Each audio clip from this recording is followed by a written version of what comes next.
Hey guys, how are you all? Myself Bhavin sir from Sahas Institute of Commerce, your own personalized high-tech digital classes for 11th 12th Commerce, FY, SY, TY, BCom, CA and CS all level for offline smart classroom study program, online live virtual classes and साहस app recorded sessions.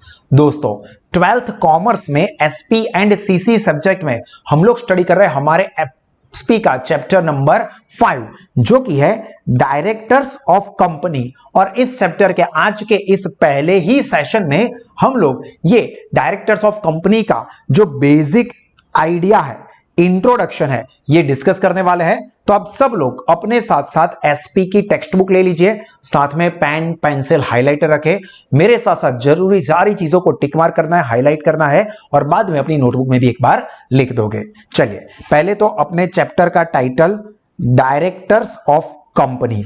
अब ये director का concept, ये director क्यों है, तो पहले हम लोग ये इंट्रोडक्शन समझते हैं, पढ़ते हैं और फिर मैं आपको प्रैक्टिकल एग्जांपल के साथ क्लियर करता हूं। देखिए, अ company is a large business formation and it is form in the compliance with the provision of the companies act. At present company act कौन सा प्रिवेलेंट है?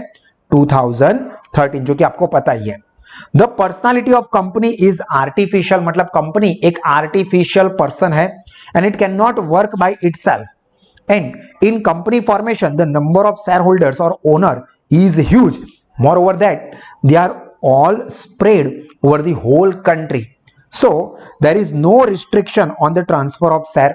क्योंकि आपको पता है कि कंपनी के जो शेयर है वो कोई भी शेयर होल्डर अपने शेयर फ्रीली ट्रांसफर यानी कि सेल या डिस्पोज कर सकता है। हमने ट्रांसफर ऑफ शेयर वाले चैप्टर में पढ़ लिया। There is always a change in its ownership and a company is a large entity and nowadays special managerial skill are required due to compulsion of maintenance of international standards, production of quality product and increase in the competition. And in a company direct management by the owner shareholder is not possible and so यहां से main चीज शुरू हो रही है। फिर मैं आपको ये सारी चीजें एग्जांपल के साथ बताता हूं। Shareholders appoint their respective representative and the function of the company, main word function of the company are carried out by the group of these representative which are known as board of directors। ये सबसे important चीज है। देखो अभी क्या कहा है उसको ध्यान से समझो, ठीक है। सबसे पहले तो कोई एक सिंगल पर्सन ही बिजनेस कर रहा है, फॉर एग्जांपल मिस्टर एस जो कि एक सोल ओनर में बिजनेस चला रहा है, तो उसको हम क्या कहेंगे? सोल प्रोप्राइटरशिप, जिसमें ओनर भी वो खुद ही है, मैनेजमेंट भी वो खुद ही करता है। यही ओनर यही मैनेजमेंट भी करेगा। अगर बिजनेस और एक्सपांड होता है, बिजनेस और बड़ा होता है, तो क्या होता है? कुछ लोग मिलके बिजनेस स्टार्ट करते हैं जिसको हम लोग कहते हैं पार्टनर। तो PQ&R, ये लोग मिलके बिजनेस करते हैं तो उसको हम कहेंगे पार्टनरशिप फॉर्म ऑफ बिजनेस। अब ये पार्टनरशिप फॉर्म ऑफ बिजनेस में क्या होता है? इसमें भी जो पार्टनर्स होते हैं वही ओनर्स होते हैं और वही कंपनी का मैनेजमेंट भी करते हैं।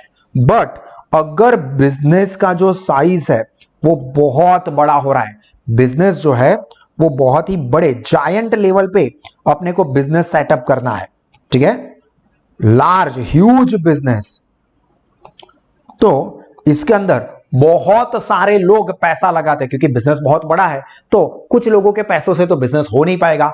बहुत बड़े बिजनेस के लिए बहुत बड़े पैसों की जरूरत रहेगी, तो यहां पर बहुत सारे लोग बिजनेस में पैसा लगाते हैं।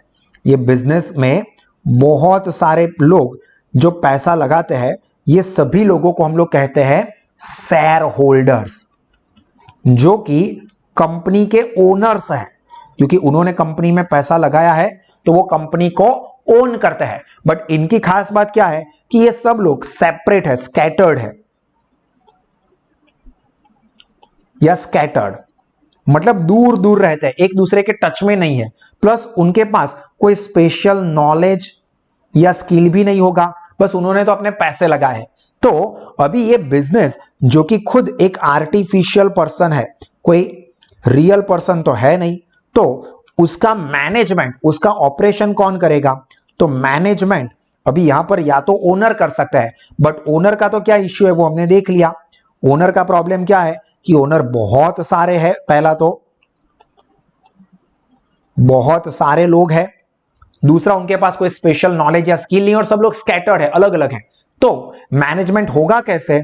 तो यहां पर ओनर जो है वो अपने रिप्रेजेंटेटिव को अपॉइंट करते हैं। ओनर्स अपॉइंट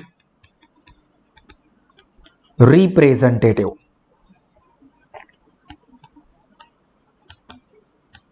जो कि ये रिप्रेजेंटेटिव जो होते हैं ना, वही कंपनी को मैनेज करते हैं। ये जो रिप्रेजेंटेटिव होते हैं वो कंपनी को मैनेज करते हैं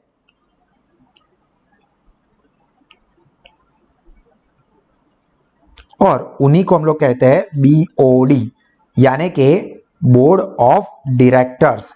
ये जो ओनर्स यानी कि शेयर होल्डर के अपॉइंट किए हुए रिप्रेजेंटेटिव होते हैं जो कि कंपनी के मैनेजमेंट का काम करते हैं, उन्हीं को कहते हैं बोर्ड ऑफ डायरेक्टर्स, जो कि हमारा चैप्टर है। According to the provision made, यहां पर हम लोग पढ़ रहे हैं, the board is required to meet within 30 days. जो बोर्ड ऑफ डायरेक्टर्स है उनको हर 30 दिनों में मीटिंग करनी ही होती है। Of the formation of the company and thereafter at least 4 times in a year.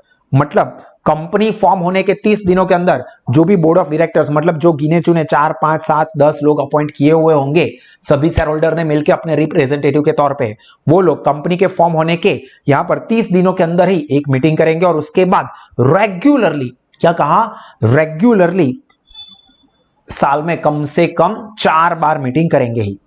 Every director should participate in the meeting. If for any reason he is not able to attend the meeting, he can participate through video conference according to the new companies law. Company law में जो amendment हुआ है, वैसे भी आपको पता है कि टेक्नोलॉजी काफी एडवांस हो गई है। अभी जैसे आप पढ़ने के लिए भी जरूरी नहीं है कि आप कोचिंग सेंटर पे ही जाके ज्यादा पैसे खर्च करके ही पढ़ाई करो। आप सास एप्लीकेशन के थ्रू वीडियो सेशंस देख के भी पढ़ाई कर सकते हो, जिससे आपका टाइम बचता है, पैसा बचता है, एनर्जी बचती है, नॉलेज और रिजल्ट इंप्रूव होता है। वैसे ही यहां पर कंपनी में बोर्ड ऑफ डायरेक्टर्स मीटिंग में आए तो अच्छा है, पर अगर कोई कारण सर वो मीटिंग में नहीं भी आते हैं तो भी न्यू कंपनी लॉ के हिसाब से वो डायरेक्टर कहीं से भी वीडियो कॉन्फ्रेंस के थ्रू मीटिंग अटेंड कर सकते हैं। And according to the companies act 2013, again important sentence, minimum 1/3 और at least 2 directors should be present at the meeting.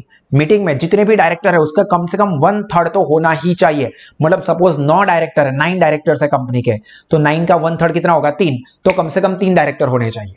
अगर सपोज ऐसा है कि डायरेक्टर ही 3 है तो उसका 1/3 करने जाएंगे तो एक ही होगा, नहीं तो एक नहीं चलेगा, एटलीस्ट 2 तो चाहिए, दोनों में से जो भी ज्यादा है वो, मिनिमम 1/3 और at least 2 director, which ever is more. अगर 12 डायरेक्टर है तो उसका 1/3 कितना होगा, 4, तो 4 या मिनिमम 2, कौन सा ज्यादा नंबर है, 4, तो कम से कम 4 डायरेक्टर वो मीटिंग में प्रेजेंट होने चाहिए। Every company shall have at least 1 director who has stayed in India for a total period, at least 1 director ऐसा होना चाहिए जो कि भारत में रहा हो for total period of not less than 180 days in previous calendar year. मतलब 180 दिन से ज्यादा उसने भारत में स्टे किया हो, 180 डे प्लस इंडिया में उसका स्टे हो, ऐसा एटलीस्ट एक डायरेक्टर तो होना ही चाहिए। सभी डायरेक्टर को भारत में ही रहना पड़ेगा ऐसा नहीं है, एटलीस्ट एक डायरेक्टर ऐसा होना चाहिए जो प्रीवियस ईयर में कम से कम 180 दिन से, मतलब 6 महीने से ज्यादा time period total.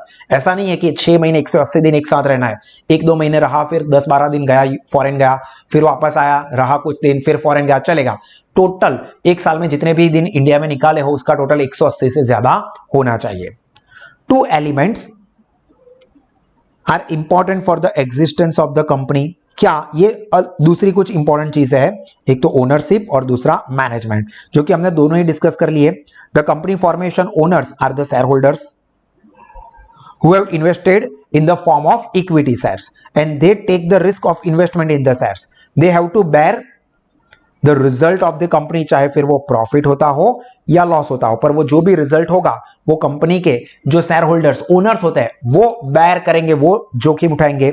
Good management, अगर कंपनी का मैनेजमेंट अच्छा होता है, leads to name, fame and profit, while inefficient management invites losses. मतलब अगर ओनरशिप अलग बात है, कंपनी का मैनेजमेंट अगर एफिशिएंट है, अच्छा है, तो कंपनी का नाम बनेगा, फेम बनेगा, फेम बनेगा मतलब उनकी गुडविल बढ़ेगी और प्रॉफिट भी अच्छा होगा।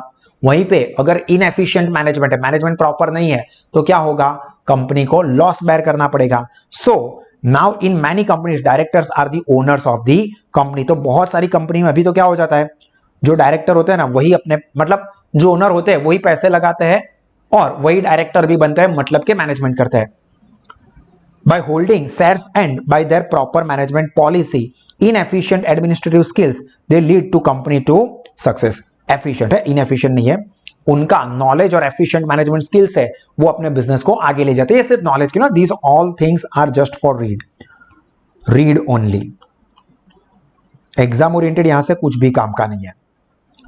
In India, the dynamics of the managing company change from time to time, and at present the management of the company is conducted only by the board of directors, and a managing director, ये एक important sentence है, is appointed to assist the board। मतलब सभी board of directors होते हैं, उसमें से एक डायरेक्टर को अपॉइंट किया जाता है। ये हम लोग आगे के सेशन में डिस्कस करने ही वाला है। तो यहां पर हमारा जो पहला बेसिक इंट्रोडक्शन था ये डायरेक्टर ऑफ द कंपनी का, वो कंप्लीट हुआ। एंड आई होप कि ये सारी की सारी चीजें आपको समझ में आई होगी। और इसी तरह के और एक्स्ट्राऑर्डिनरी एजुकेशन कॉमर्स स्ट्रीम में 11 12 कॉमर्स के लिए, FY TY के लिए, CA या CS कोई भी लेवल के एजुकेशन के लिए आप या आपके कोई भी फ्रेंड्स, अलग अलग स्टडी ऑप्शंस है। Offline smart classroom study program में, ऑनलाइन लाइव वर्चुअल क्लासेस से, या साहस एप्लीकेशन के थ्रू लेना चाहते हैं तो लोवेस्ट फीस पे बेस्ट क्वालिटी के सेशंस प्रोवाइड होंगे, जिससे कि आपका नॉलेज, रिजल्ट और करियर तीनों ही टेरिफिक लेवल पे आगे बढ़े। तो इसका बेनिफिट आप सब लोग जरूर लीजिए। God bless you all. जय हिंद।